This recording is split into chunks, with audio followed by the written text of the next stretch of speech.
अस्सलाम वालेकुम पाकिस्तानियों, क्या हाल है? ठीक हो? सेहत फिर कैसी है? ये पाकिस्तान में जो रहने वाले हैं, जो ओवरसीज़ हैं, जो ये समझते हैं कि शायद के पाकिस्तान में तब्दीली आ चुकी है, ये जो टैक्सेस लग रहे हैं या पाकिस्तान की बेहतरी के लिए लग रहे हैं। भाई आपको बताता चलूँ, आपकी जो इनकम है वो डॉलरों में होती है, कुछ की दिनार में होती है, कुछ की दिरहम में होती है। तो आप लोगों को महंगाई इसलिए नहीं लगती कि आपको बाहर की इनकम कि आपका पैसा बढ़ता जा रहा है, आपको महसूस नहीं होती। जबकि आप पाकिस्तान में अगर मुकीम है तो आप 40,000 50,000 कमा के भी गुजारा करके दिखाएं मुझे, तो मैं आपको चैलेंज करता हूं कि आप कभी आप गुजारा नहीं कर पाएंगे। और बेशक आपके जितने कमाने वाले होंगे उतनी ही ज़्यादा एक्सपेंसेस होंगे आपके। एक कमाने वाला अगर 50,000 कमा रहा है, वो 3 बंदों या 4 बंदों को सपोर्ट कर सकता है, इससे ज़्यादा नहीं। अगर वो बच्चे पढ़ रहे हैं या लिख रहे हैं जो भी हैं, तो उसका 50,000 से भी गुजारा नहीं होगा। किस तरह नहीं होगा अब देखें, ठीक है। ये अब जुलाई में देखें 90 यूनिट चले हैं, 908, जबकि गर्मी होती है, ज़्यादा आना चाहिए बिल। अगस्त में आहिस्ता आहिस्ता मौसम चेंज होता है, ठीक है, यूनिट भी चले हैं, ठीक है। 110 चले हैं, तो 5 यूनिट का आप खुद हिसाब लगाएं कितना पड़ा है। 110 यूनिट्स यहाँ पे चले हुए हैं, अब 120 यूनिट यहाँ पे चले हैं। 120 यूनिट का बिल कितना है?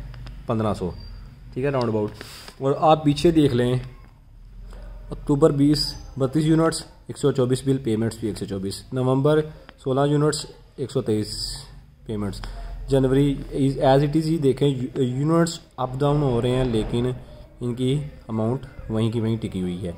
तो आपको जो मैं बात बताता चलूँ, ये देखें यूनिट कंज्यूम 120 रुपये और कोस्ट इलेक्ट्रिसिटी 975 रुपये आई हुई है।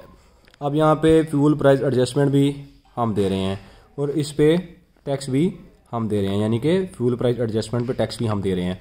एफसी सरचार्ज जो तकरीबन मैंने जब से होश संभाली तब से ये इनका चली जा रहा है, अभी तक प्रोजेक्ट नहीं कंप्लीट हुआ, पता नहीं क्या करते हैं। या जनरल सेल्स टैक्स बिल के ऊपर आपके परसेंटेज लगाते हैं। टेलीविज़न ये तो फिक्स आता है, ये इसकी भी ड्यूटी हम पे करेंगे, ठीक है। बताने का मकसद ये है आपको कि ये सारे जो टैक्स मिला के 316 रुपये बनते हैं, ठीक है। बिल जबकि 975 है, 316 टैक्स है। इट्स मीन कि ये 25%, ऑलमोस्ट 30% ये आपको टैक्स पे करने पड़ते हैं हर बिल के पीछे। अगर किसी का 10,000 बिल है, 3,000 उसका टैक्स आ जाएगा, किसी का 4,000 भी आता है, तो आपके ये टोटल बिजली की कंजप्शन पे 30% आपको लगा के बेचते हैं।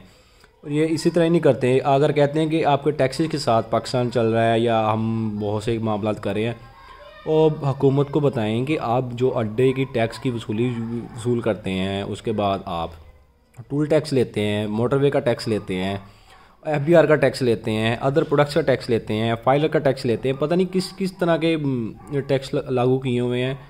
चले ठीक है, टैक्स लेते हैं, मैं इस चीज़ का नहीं करता। हमारा वो टैक्स आप अदर कंट्रीज में देख लें, आपको जो आप टैक्स पे करते हैं, आपके टैक्स का पैसा किधर जाता है? वो उस टैक्स के पे से उनको सैलरीज भी मिलती हैं, ठीक है। जिसकी कंट्री की थोड़ी है, क्या कहते हैं, पॉपुलेशन, तो उस हिसाब से उनका वो मुलाजमीन भी होंगे, मुलाजमत करने वाले। तो पाकिस्तान में जबकि टैक्स फाइलर ज़्यादा हैं, टैक्स ज़्यादा आ रहा है, तो जारी बात है उसके एम्प्लॉयज़ भी ज़्यादा होंगे, उनकी सैलरीज भी उनसे पे होती होगी, ठीक है। हर चीज़ होता है, सब सारे प्रोजेक्ट होते हैं।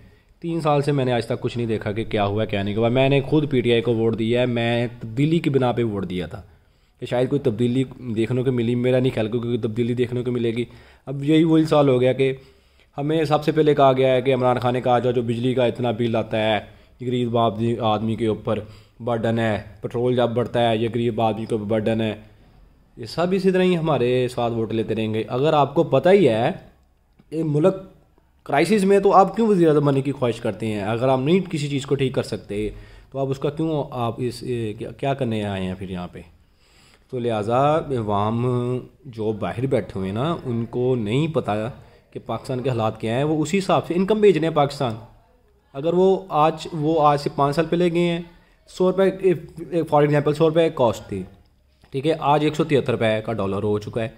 आपकी इनकम इंक्रीज़ हो रही है, पिस कौन रहा है? पाकिस्तान का गरीब क्या है? सारे पिस रहे हैं, ठीक है। जिनको इनकम बाहर से आ रही है उनको तो कुछ चीज़ की टेंशन नहीं है, और टेंशन किसको है? जो पाकिस्तान में रहते हुए कमा रहा है। ओवरसीज़ 1 साल यहाँ पे गुजार जाएं यहाँ पे काम करके, तो मैं जवाब दूँ, मेरे ऑन द रिकॉर्ड मैं उनको कहता हूँ, दावे से कहता हूँ वो सर्वाइव नहीं कर सकते। आएँ पाकिस्तान में आके सर्वाइव करके दिखाएं, फिर हमारे साथ बातें करें, फिर वो पीटीआई को सपोर्ट करें। दूर बैठ के बातें नहीं होती, जब गले में घंटी बजती है ना तो तभी पता चलता है। इधर आए पाकिस्तान में, बाहर बैठे हुए हैं ना, बाहर से पैसे भेजी जा रहे हैं, वो पैसा पाकिस्तान में उतने कमा के दिखाएं। देखता हूँ आप 50,000 से ऊपर कितने किस तरह जाते हैं। आएँ और मुझे कमा के दिखाएं। जब आपको मिलेगा ना 18,000, 20,000, 25,000 की सैलरी, तो फिर आप मुझे बताइएगा आप कैसे सर्वाइव कर सकते हैं। और यहाँ पे दे रहे हैं जी 15,000, 18,000 सैलरी दे रहे हैं, जिसके 3 बच्चे, 2 ही बच्चे हैं यार, वो नहीं सर्वाइव कर सकता। दूध 120 रुपये किलो है, आप खुद हिसाब लगा लें, 3600 रुपये बिल दूध का बनता है। बिजली का बिल अगर 1500 ऐसे आ जाए तो कितना हो गया, ये 5,000 तो यही हो गया, बच्चों की फ़ीस, बच्चों का आना, फिर खाना पीना। अगर आपके 5 अफराद हैं तो आपका 90,000 रुपये खर्चा है, तो आप खुद कैलकुलेशन कर लें। पर पर्सन एक टाइम की रोटी 90 रुपये की खा रहा है, तो क्या हिसाब किताब होते। 3 टाइम की रोटी लगाएं, कहाँ तक पहुँचती है बात। तो भाईजान इस तब्दीली को सलूट है, बराए करम कोई एहतजाज करें, हम जस्ट बातें करते हैं और कुछ नहीं करते। हर बंदा जब से पाकिस्तान बना है करप्शन करप्शन करप्शन करप्शन ही होती जा रही है, कोई किसी के साथ मुखलिस नहीं है। तो ये खाने के लिए निकले हैं, 1.5 साल है इनको भाई पेट्रोल। चलें पेट्रोल पे आपको इंशाल्लाह नेक्स्ट मैं एक बात करूँगा विद ऑथेंटिक तरीके से, जिस तरह मैंने आज बात की है इसी तरह नेक्स्ट करूँगा, तो फिर आपको पता चलेगा कि मैंने सच का है झूठ का है क्या हुआ है। पेट्रोल के बारे में भी आपको बताऊंगा, क्या ये हमारा अदर कंट्रीज़ के साथ क्या कंपैरिजन करते हैं और क्या क्या चीज़ें वहाँ पे हैं। इंशाल्लाह होपफुली कि आपको मेरी बातें जिसको बुरी लगी हो माजरत, अच्छी तो लगी हो तो फिर लाइक सब्सक्राइब कर दीजिएगा। और मैं फिर बताता चलूँ कि आप लोग जब तक आवाज़ नहीं उठाएंगे, जब तक आप लोग नहीं उठेंगे, तो ये मुल्क यहीं का यहीं रहेगा और इसी तरह ही हम चक्की पीसते रहेंगे तो आटा नहीं खा सकते। ठीक है जी, अल्लाह हाफिज़, निगहबान।